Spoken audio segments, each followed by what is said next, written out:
Assalamualaikum warahmatullahi wabarakatuh. Bubur sumsum pakai es batu. Cakep. Assalamualaikum warahmatullahi wabarakatuh. Waalaikumsalam warahmatullahi wabarakatuh. Emang bener ya kalau kita silaturahmi itu akan memperbanyak rezeki, akan memberkahi umur. Tapi silaturahmi yang bagaimana? Apakah silaturahmi dengan tetangga atau dengan saudara? Bagaimanakah jawabannya pemirsa? Jadi kalau orang yang memang betul-betul gemar bersilaturahmi, menyambung, silah itu menyambung, rahmi itu kasih sayang, menyambung juga dengan saudara yang satu rahim. Bagaimana dia bisa menjadi seperti itu? Karena memang orang yang menyambung itu adalah orang yang benar-benar hebat di mata Allah Subhanahu wa taala. Tapi ada rahasianya. Apakah cuma rahasia yang kita datang ke rumahnya udah pulang gitu, atau cuma nelpon, atau cuma menyapa? Ternyata yang paling hebat adalah kita bersilaturahmi, menyambung tali rahim kita, menyambung persaudaraan kita dengan satu orang yang memutus hubungan dengan kita. Bisa gak kayak gitu? Yang ada kan kita karena ibu-ibu tuh suka julid. Ih ngapain datang ke dia? Dia aja gak pernah datang ke rumah saya. Ih males banget. Itu gak dapat rezeki. Tapi kalau ada orang yang jahat sama kita tetap baik sama dia, itulah orang yang hebat. Seperti dalam kisah di surat An-Nur ayat 22. Bagaimana seorang Abu Bakar As-Siddiq, seorang sahabat yang sangat hebat. Ya, beliau benar-benar tetap memberi kepada saudara bernama Mistah. Walaupun Mistah itu berlaku zolim kepadanya. Bayangin bu, bayangin bu. Ayo bayangin dulu, bayangin. Ketika Abu Bakar sayang dengan anaknya seorang Aisyah radhiyallahu anha, diomongin sama sekampung sejagat raya. Maka kemudian Mistah sebagai saudara ikut ngomongin juga. Ada gak bu yang kayak gitu bu di saudara kita? Kita diomongin, saudara kita ikut ngomongin. Maka ketika Abu Bakar As-Siddiq sering membantu beliau, membantu Mistah ya kan. Sebagai seorang yang baru hijrah. Ketika melihat seperti itu, dibilang apa? Aku gak akan bantuin kamu lagi. Habis kamu jahat, yang kamu lakukan udah jahat gitu kan ya. Kenapa? Biasa orang kayak gitu tuh. Kalau dia jahat, pasti gue jahat juga.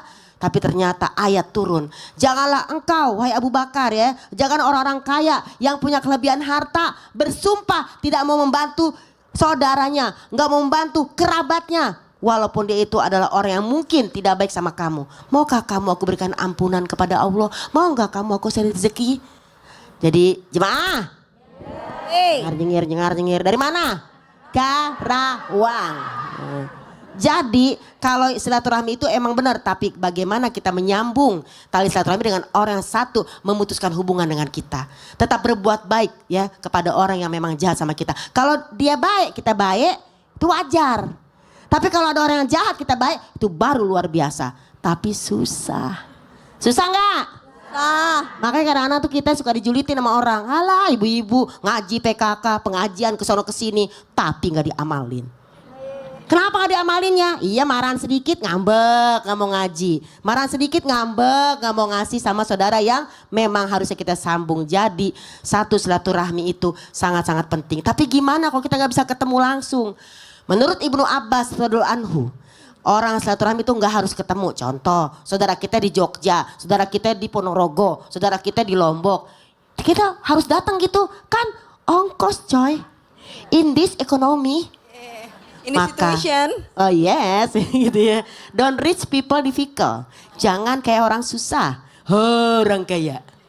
Gitu katanya ya. Pertama kata Ibnu Abbas radhiyallahu anhu, semoga Allah meridhoi kita dan juga meridhoi pastinya sahabat Rasulullah SAW. Satu ihsan, nggak ketemu tapi tetap berbuat baik.